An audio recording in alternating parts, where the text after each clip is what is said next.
The Tinder Box. Once upon a time, a soldier came marching along on the highway. He had his knapsack on his back and his sword by his side, for he came from the wars and was going home. Presently an old witch met him. She was a loathsome-looking creature, for her underlip hung down over her chin. "Good evening, soldier," said she. "What a fine sword you've got, and what a large knapsack. You look truly like a brave soldier, and therefore you shall have as much money as you can wish for." "Thank ye, old witch," replied the soldier. "Do ye see the great tree yonder?" asked she, pointing to a stout oak that stood by the wayside. "That tree is quite hollow, and if you climb up to the top, you will see a hole in the trunk, through which you can slide down and get to the very bottom of the tree. I'll tie a rope around your body that I may be able to pull you up again when you call." "And what have I to do down in this tree?" asked the soldier. "To fetch money, to be sure. What else do you think?" continued the witch. "But you must know that when you've got to the bottom of the oak, you'll find yourself in a large hall, lighted by 100 lamps. There you will see 3 doors, all of which you can open, for the key is in every one of them. If you enter the first door, you'll come to a chamber, in the middle of which, on the floor, a great money chest stands, but which is guarded by a dog with eyes as large as teacups. But that you need not mind. I'll give you my colored apron. You must spread it on the floor, and then you may boldly lay hold of the dog and put him on it, after which you can take out of the chest as many halfpence as you please. But if you want silver, you must go to the second chamber. However, here sits a dog upon the chest with a pair of eyes as large as mill wheels. But that you need not mind. Put the dog on the apron and take as much silver as you please. But if you would rather have gold, you must go into the third chamber, and you can take as much as you can carry. But the dog that guards this money chest has eyes as large as the round tower at Copenhagen. That's a dog for you. But you need not mind him. Put him on my apron and take as many gold pieces out of the chest as you please. The dog won't do you any harm." "That wouldn't be amiss," said the soldier. "But what am I to give you, old beldam? For 'tis not very likely you would send me down the hollow tree for nothing." "No," said the witch, "I don't ask a farthing. You must only bring up with you the tinder box that my grandmother forgot the last time she was down there." "Well, give me the rope," said the soldier. "I'll try." "Here it is," said the witch, "and here too is my colored apron." The soldier now climbed up to the top of the oak, slipped through the hole in the trunk, and stood suddenly in a great hall, which was lighted exactly as the old witch had told him, by 100 lamps. As soon as he had looked around him a little, he found also the 3 doors, and immediately opened the first. There really sat the dog with the eyes as large as teacups, and stared at him. "Ho, ho, my dog," said the soldier, "good fellow," and spread the witch's apron on the floor and set the dog upon it. Now he opened the money chest, filled all his pockets with copper halfpence, shut it again, and put the staring dog on the cover, and went with the apron into the second chamber. Good heavens! There sat the dog with the eyes as big as meal wheels. "You should not look at me so fixedly," said he to the dog that was keeping watch. "That weakens the eyes," and then set the animal on the apron. But when he saw the quantity of silver coin, he threw away the coppers and filled all his pockets and his knapsack with the bright silver. Afterwards he went to the third chamber. Well, that was enough to disgust anybody. The dog really had eyes as large as the round tower, and they rolled in his head like turning wheels. "Good evening," said the soldier, putting his hand to his cap and saluting in a true military style. For such a monster he had never met before. However, after he had looked at him for some moments, he thought it was enough, so he spread out the apron, lifted the enormous dog off the cover, and opened the money chest. What heaps of gold he saw! He could have bought all of Copenhagen, all the sugar plums, all the games of soldiers, all the whips and rocking horses in Europe with the money.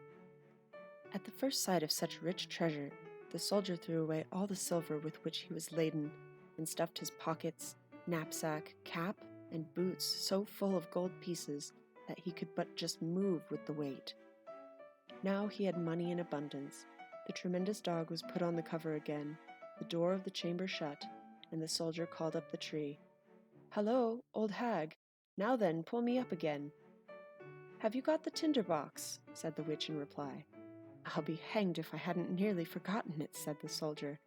He then put the tinder box in his pocket. The witch drew him up out of the tree, and soon he was standing again on the highway with all his treasure. "What do you want with the tinder box?" asked the soldier. "That's nothing to you," answered the old hag. "You've got money in plenty, so give me the tinder box." "No," said the soldier. "Tell me directly what you'll do with the tinder box, or I'll cut your head off with my sword." "No," cried the witch, "I won't." And the soldier instantly drew his sword and chopped her head from her body, so there was an end of her.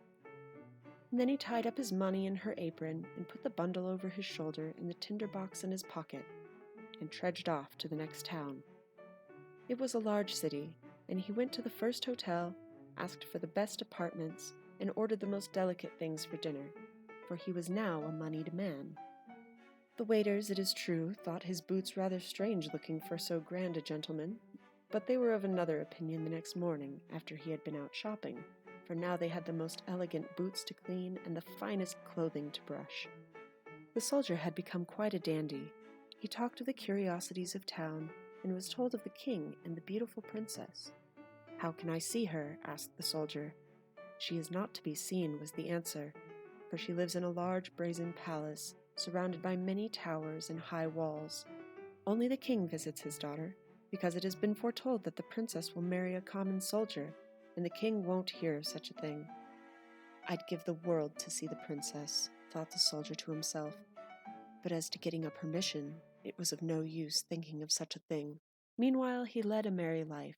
He often went to the play, drove about in the royal park, and gave a good deal to the poor. It was praiseworthy of him to be charitable, but he knew well enough by experience what a poor fellow feels who has not got a penny. He was, moreover, a rich man, had handsome clothes, and many friends who told him every day that he was an excellent creature, a perfect gentleman, and all this the soldier liked to hear. But as he was always taking from his money and never received any, he had at last but 2 pence halfpenny left. So he was obliged to leave the handsome lodgings he had lived in till now, and to take a small garret, to clean his own boots, and darn and mend his clothes himself when they wanted it. None of his old friends visited him any more, for they could not, of course, go up so many pairs of stairs for his sake.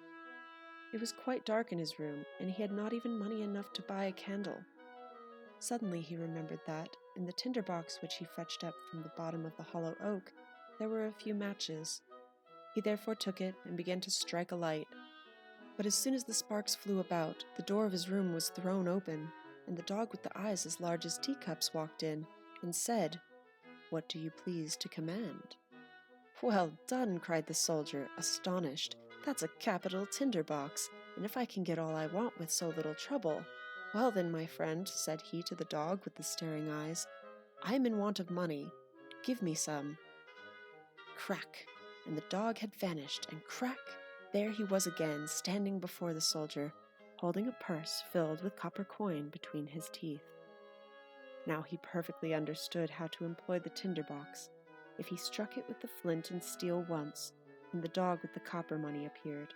If twice, the one with the silver coin, and if 3 times, came the dog that guarded the chest of gold.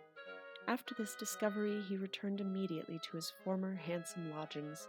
His numerous kind friends came to him again, and testified their sincere affection and attachment. "Well," thought the soldier one day to himself, "'tis very strange that no one may see the beautiful princess. They say she is a great beauty, but what good will that do her if she is always to stay shut up in the brazen castle the numerous towers? I wonder if it really is impossible to see her. Where's my tinder box? I should like to know if it is only money that he can procure." He struck the flint, and the well-known dog with the saucer eyes stood before him. "It is midnight, it's true," said he, "but I should like very much to see the princess, only for a moment." In a moment the dog was out of the room, and before the soldier thought it possible, he saw him return with the princess, who sat asleep on the dog's back, and was so incredibly beautiful that anybody who saw her would know directly that she was a princess. The soldier could not help it. Happen what might, he must give the princess a kiss, and so he did. Then the dog ran back again to the palace with the lovely princess. The next morning at breakfast she told her parents of the curious dream she had had. that she had been riding on a dog, and that a soldier had given her a kiss. "A very pretty affair indeed," said the queen.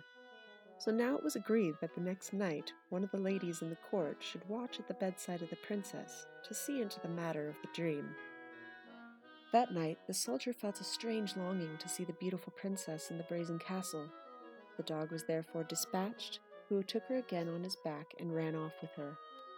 But the cunning old lady quickly put on a pair of gold walking boots and ran after the dog so fast that she caught sight of him just as he was going into the house where the soldier lived. "Aha," thought she, "all's right now.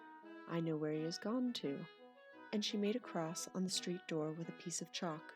Then she went back to the palace and lay down to sleep. The dog, too, came back with the princess, and when he remarked that there was a cross on the door where the soldier lived, he made crosses on all the street doors in the town, which was very clever of the animal, for now the lady would not be able to find the right door again. Early in the morning came the king and queen, the old lady, and all the high officers of the crown, to ascertain where the princess had gone to in the night. "Here's the house," exclaimed the king, when he saw the first door that had a cross on it. "No, it must be here, my dear," said the queen, perceiving the next house with a white cross. "Here, there, and everywhere are white crosses," cried all, for look where they would, the street doors all had white crosses on them, and they now perceived it would be a vain attempt to try and find the right house. The queen, however, was an exceedingly clever woman. She knew something more than merely how to sit in a carriage with an air, and therefore she soon found a way how to come on the traces of the dog. She took a whole piece of silk, cut it in two with a golden pair of scissors, and with the pieces made a bag. This bag she had filled with the most finely sifted flour, and tied it with her own hands around the princess's neck. When this was done, she took her golden scissors and cut a small hole in the bag, just large enough to let the flour run slowly out when the princess was moved.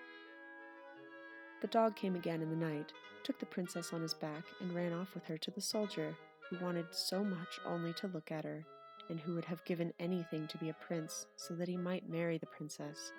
But the dog did not observe that his track from the palace to the soldier's house was marked with the flour that had run out of the bag.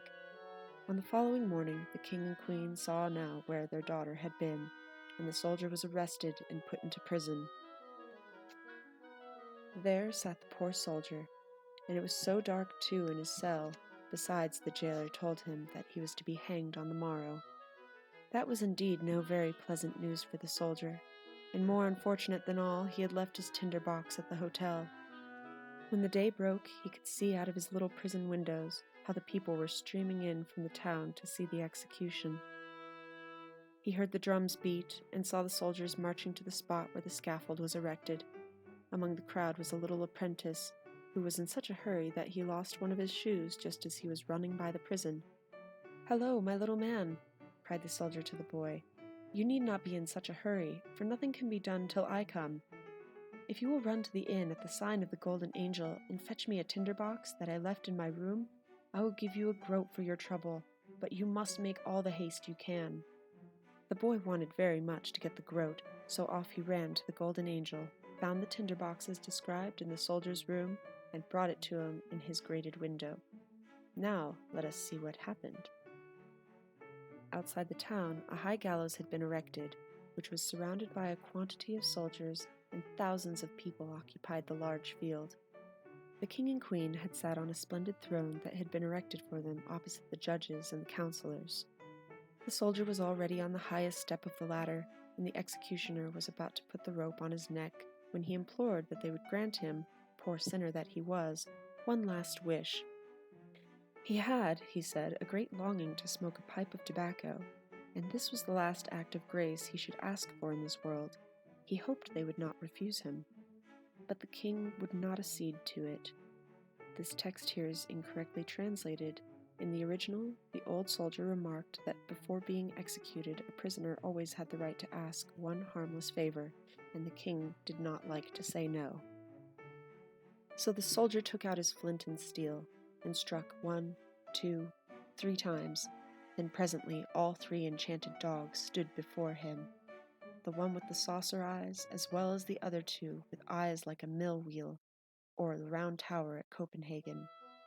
"Help me out of my difficulty," called the soldier to the dogs. Don't let them hang me." Immediately the 3 frightful dogs fell on the judge and the counselors, seized one by the leg, another by the nose, and tossed them up in the air so that in tumbling down they were dashed to pieces.